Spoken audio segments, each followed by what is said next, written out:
सभी भैया बहनों को मेरा प्यार भरा नमस्कार।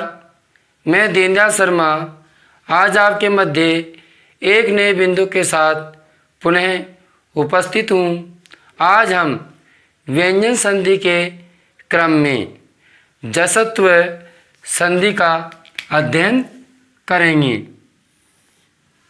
बच्चों, जसत्व संधि का संधि विधायक सूत्र एवं संधि के नियम और उदाहरणों को समझेंगे। इसके साथ हम जसत्व संधि को किस प्रकार पहचान सकते हैं वो भी आज हम इस क्लास में जानने वाले हैं। तो हम प्रारंभ करते हैं जसत्व संधि। जसत्व संधि का संधि विधायक सूत्र है जलाम जसो अंत। इसका तात्पर्य है झल प्रत्याहार। ठीक है बच्चों, झल प्रत्याहार का जस हो जाता है। अब हम बात करते हैं झल प्रत्याहार की। तो झल प्रत्याहार वर्ग का पहला, दूसरा, तीसरा, चौथा वर्ण होता है और सउष्म वर्ण। ठीक है, तो उनके स्थान पर क्या हो जाएगा? जस प्रत्याहार हो जाएगा। जस प्रत्याहार क्या होता है? वर्ग का तीसरा वर्ण। इन सब को समझने के लिए सर्वप्रथम हमें एक सारणी समझनी आवश्यक है। बच्चों, 5 वर्ग होते हैं: क वर्ग, च वर्ग, ट वर्ग, प वर्ग। ठीक है, और त। तो देखिए क वर्ग में कौन कौन से वर्ण होते हैं? क, ख, ग, घ और य। ठीक है, इसी प्रकार बात करते हैं च वर्ग में। तो च वर्ग में च, छ, ज, झ और य। ठीक है, अब आता है ट वर्ग। ठीक है, ट वर्ग में ट, ट, ठ। ठीक है, ड, ढ और ण। ये हमारे ट वर्ग है। इसी प्रकार अगला है त वर्ग। त वर्ग। ठीक है, त वर्ग में क्या करना है बच्चों? त, थ, द, ध और न। ठीक है, आगे देखिए त वर्ग के बाद कौन सा है? प वर्ग। ठीक है, कौन सा वर्ग? प वर्ग। प वर्ग में प, फ, ब, भ और म। ये हमारे वर्ग हैं। तो ये वर्ण हमारे किस में होने चाहिए? पूर्व पद में होने चाहिए। इसके अलावा हम बात करते हैं से की, तो हमारे केवल काम श मूर्धन्य से आने वाला है। बच्चों, अब इनमें से हम अनुनासिक और पंचम वर्ण हमारे इस संधि में उपयोगी नहीं है, काम के नहीं है, तो उन्हें हम हटा देते हैं। ठीक है, हमारे पास केवल वर्ग का पहला, दूसरा, तीसरा और चौथा वर्ण है। ठीक है, इसके बाद अगर तीसरा व चौथा वर्ण आता है, कौन सा? तीसरा व चौथा वर्ण आता है उत्तर पद में। ग, घ, ज, झ। ठीक है, द और ध, ब और भ, ये आते हैं। तो इनके स्थान पर तीसरा वर्ण हो जाता है ग, ज, ड, द, ब। ठीक है, कौन सा हो जाता है? तीसरा हो जाता है, जस प्रत्याहार हो जाता है। तो बच्चों, तो क्या हो जाएगा? उसी वर्ग का करना है। ठीक है, तो क वर्ग का करेंगे तीसरा वर्ण, तो क्या हो जाएगा? ग। ठीक है, इसी प्रकार इसका हमने लिखा नहीं, च, ज और झ। ठीक है, तो तीसरा वर्ण क्या हो जाएगा? ज। तीसरा वर्ण क्या हो जाएगा, ज हो जाएगा। इसी प्रकार चलो वहां लिख दिया ऊपर। इसी प्रकार अगला है ड और ढ। इसी वर्ग का तीसरा वर्ण क्या हो जाएगा, ड हो जाएगा। ठीक है। इसी प्रकार जस प्रत्याहार में इसी वर्ग का तीसरा वर्ण क्या हो जाएगा, द हो जाएगा। और तीसरा वर्ण प वर्ग का ब हो जाएगा। तो हमें क्या करना है, केवल पूर्व पद में पहला दूसरा तीसरा वर्ण, ठीक है, और अंतिम पद में हमें क्या देखना है, वर्ग का तीसरा व चौथा वर्ण। ठीक है। इसके साथ में और क्या है, स्वर। ठीक है, स्वर है और स्वर के साथ में य, र, ल, व और है। ठीक है। अगर ये वर्ण होते हैं जब हमारे तीसरा वर्ण होता है। अब देखिए आप कहेंगे स का क्या करें। ठीक है। तो बच्चों अगर स आ जाता है तो स का हम जो वर्ण है वो क्या हो जाएगा, ड हो जाएगा। क्या हो जाएगा बच्चों, ड हो जाएगा। इसका आपको ध्यान में रखना है विशेष रूप से। इसका भी आपको मैं उदाहरण बताऊंगा। अब हम बात करते हैं नियमों की। ठीक है, ये हमारे समझ में आ गया। अब हम नियमों की बात करेंगे तो नियमों के माध्यम से आप इसको समझते हुए जाएंगे। जैसे तो संधि में क्या करना है कि पूर्व पद में वर्ग का पहला दूसरा तीसरा चौथा वर्ण, ठीक है, जो आप समझ गए। उसके बाद में कौन सा वर्ण बताया आपको, तीसरा और चौथा वर्ण। ठीक है, स्वर य, र, ल, व और है। ठीक है, ये होते हैं तो क्या हो जाएगा, तीसरा वर्ण हो जाएगा। कौन सा वर्ण हो जाएगा, तृतीय वर्ण। ठीक है बच्चों, इसमें पहला दूसरा तीसरा चौथा वर्ण और उष्म वर्ण, उष्म वर्ण भी हमको इसमें जोड़ना है। ठीक है, जब कौन सा वर्ण हो जाएगा, तीसरा वर्ण हो जाएगा। तीसरा वर्ण आप पहचान गए। कहने का तात्पर्य है हमें क्या करना है, प्रथम वर्ण का, प्रथम वर्ण का उसी वर्ग का तीसरा वर्ण। ठीक है, प्रथम वर्ण का उसी वर्ग का तीसरा वर्ण हो जाता है। यह हमारे जसतु संधि है।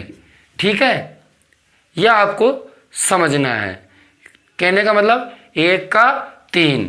ठीक है, क्या हो जाएगा, 1 का 3 मतलब पहले का तीसरा वर्ण। ठीक है, ये चीज़ आप समझ गए तो निश्चित रूप से आप समझ जाएंगे। अब हम बात करते हैं जसतु संधि। जसतु संधि भी 2 प्रकार की है। कितने प्रकार की बच्चों, जसतु संधि 2 प्रकार की है। एक तो आपके पदांत जसत्व संधि। ठीक है, दोनों के हम उदाहरण आपको बताएंगे। दूसरी है अपदांत।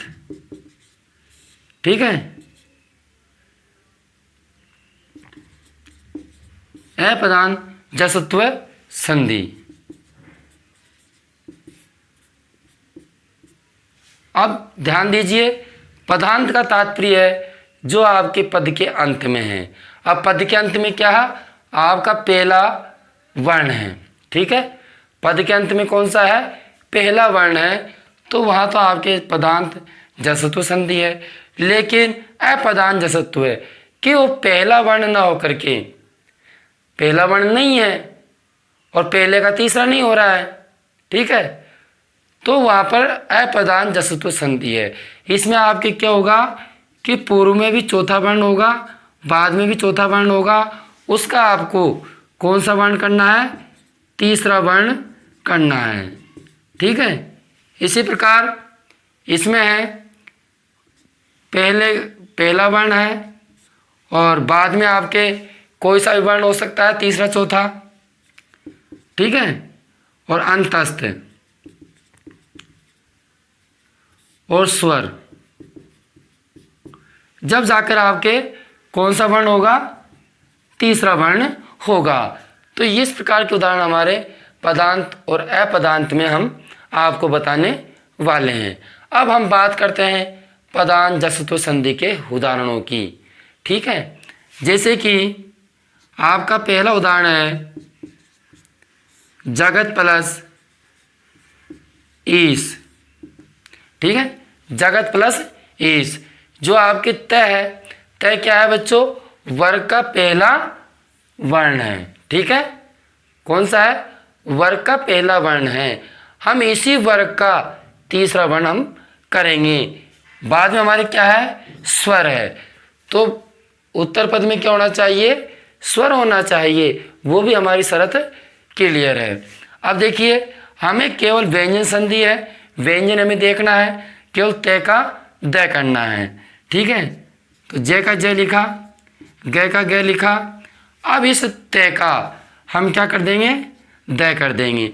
बाद में हमारे स्वर है, तो स्वर को हम इसमें जोड़ देंगे। हमारा शब्द बन गया जगदीश।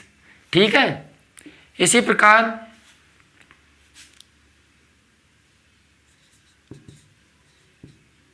दिग प्लस गज। ठीक है, दिग प्लस गज। यहाँ पर क पहला वर्ण है। ठीक है, किसका? क वर्ग का पहला वर्ण है। बाद में हमारे तीसरे व चौथे वर्ण में से कोई वर्ण है क्या? तीसरा वर्ण है ग।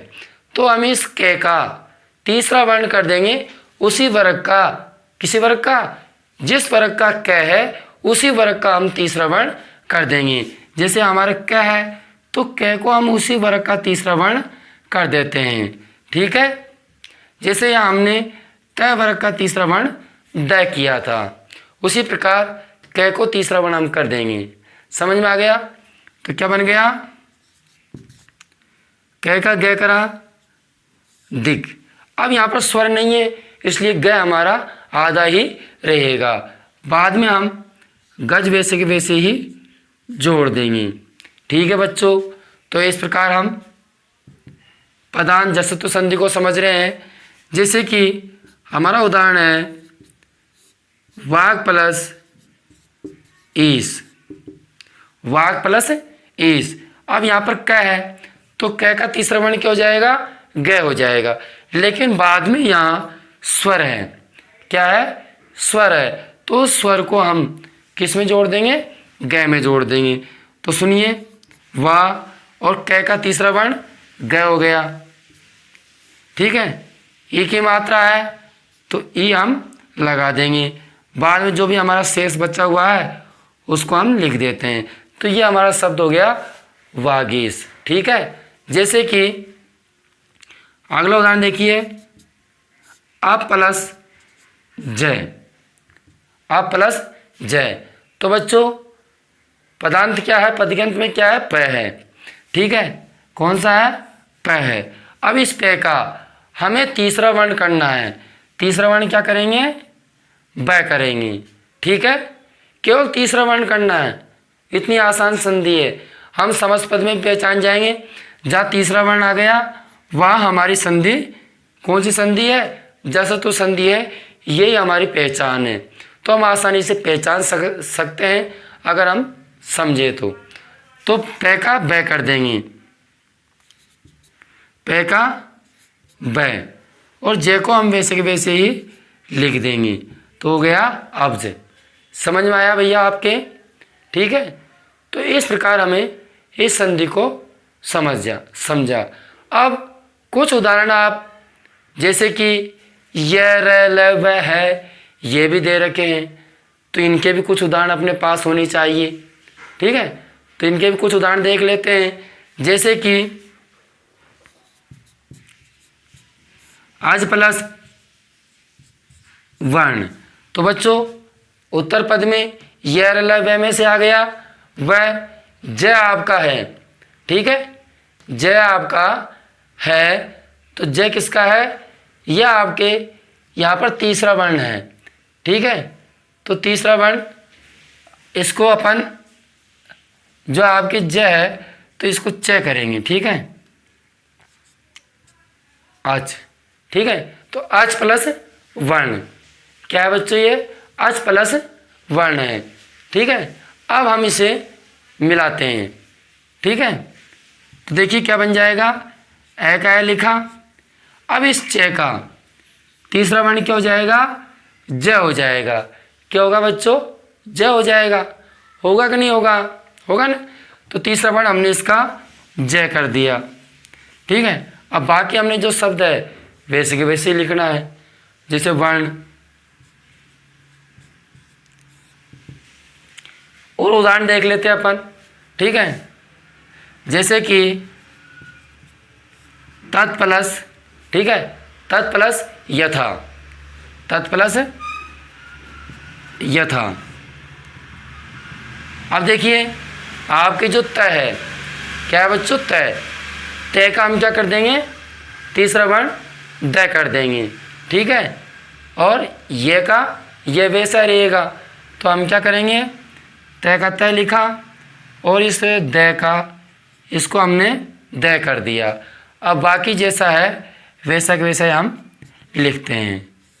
आप ध्यान दीजिए, अगर इनको हम मिला के लिखेंगे तो कैसे मिला के लिखेंगे, ये संयुक्त वर्ण हो जाएगा तो यह, तो क्या हो जाएगा, तद्यथा। ठीक है, तो ऐसे भी हम लिख सकते हैं। ठीक है, तो इस प्रकार यह वह शब्द आ जाते हैं तो वैसा भी बन जाता है। अब बात आती है कि से। ठीक है, से के भी कुछ उदाहरण हमको समझ में आने चाहिए, तो से के भी हम उदाहरण देख लेते हैं। ठीक है, जैसे कि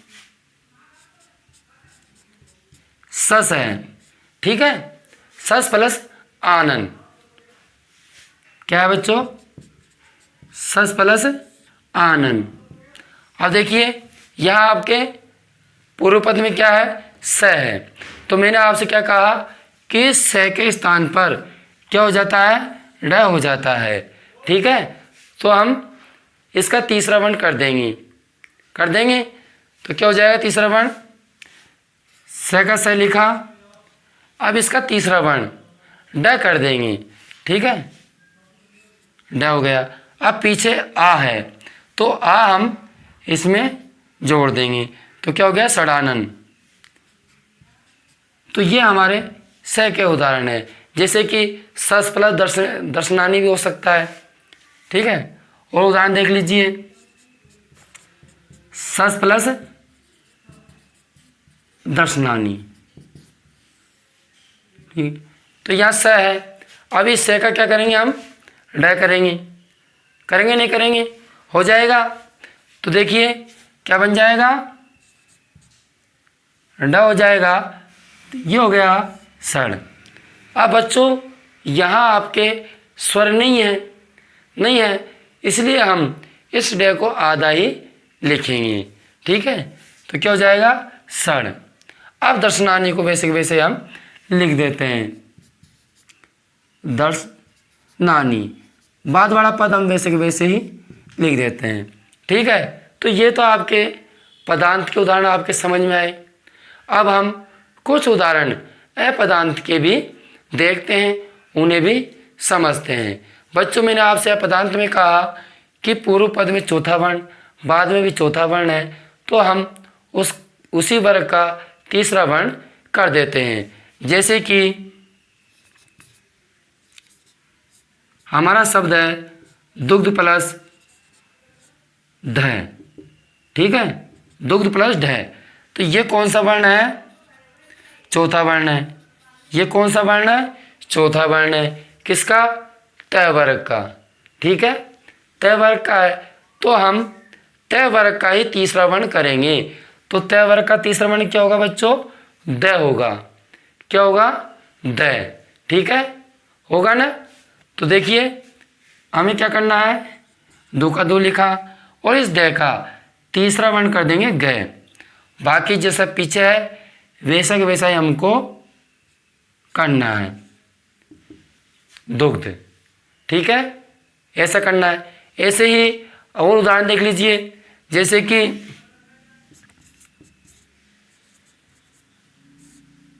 बुद्ध प्लस धी। ठीक है, जैसे कौन सा शब्द है, बुद्ध प्लस धी। ये आप बुद्ध कीजिए। ठीक है, बुद्ध प्लस धी। तो यहाँ भी आपके द है, यहाँ भी आपके द है। ठीक है, तो इसका तीसरा वर्ण क्या हो जाएगा, त थ द। क्या हो जाएगा, द ही तीसरा वर्ण होगा। तो हमारा शब्द क्या बन जाएगा, बुद्धि। ठीक है, क्योंकि इसका क्या हो जाएगा, द हो जाएगा। बच्चों ध्यान देना कि जो शब्द नीचे लगा हुआ होता है उसे आपको हमेशा पूर्ण समझना है। जैसे कि आप इसमें समझना बुद्धि। अब यहाँ ध आपको नीचे आधा लगा हुआ है, लेकिन ये ध तो हमारा पूरा वर्ण है। जो द हमको पूरा दिखाई दे रहा है ये हमारा आधा वर्ण है। यह आपको ऐसे ध्यान में रखना है। ठीक है,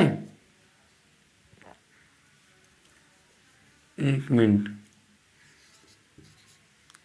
तो हमारा शब्द हो गया बुद्धि। समझ में आ गया आपके। ऐसे ही एक उदाहरण को देख लेते हैं, जैसे कि लब प्लस ध।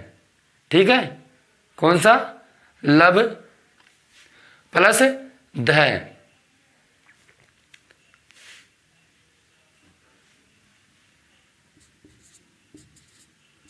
लव प्लस ध। अब लब है जो शब्द है आपके प वर्ग का चौथा वर्ण है। ठीक है, द है ये आपके त वर्ग का चौथा वर्ण है। कोई दिक्कत नहीं, हमें तो चौथा वर्ण चाहिए है। हमको केवल चेंज क्या करना है कि जो भ है इस भ का तीसरा वर्ण करना है।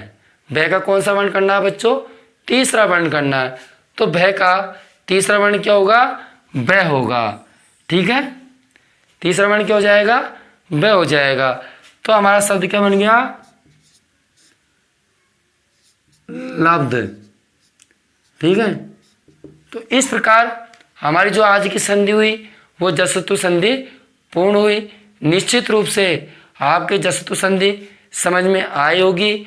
आप निश्चित रूप से अगर तीसरे वर्ण को पहचानते हैं और प्रत्येक वर्ग को जानते हैं तो निश्चित रूप से आपके संधि समझ में आ जाएगी। तो बच्चों इनका भी आपको अभ्यास करना है। ठीक है, अब हम आपसे एक बार आप स्क्रीनशॉट लेकर के इन उदाहरणों को अपनी उत्तर पुस्तिका में उतार सकते हैं। ठीक है, अब हम आपसे अगले वीडियो में पुनः फिर मिलते हैं। जब तक के लिए सभी भैया बहनों को मेरी ओर से बहुत बहुत धन्यवाद।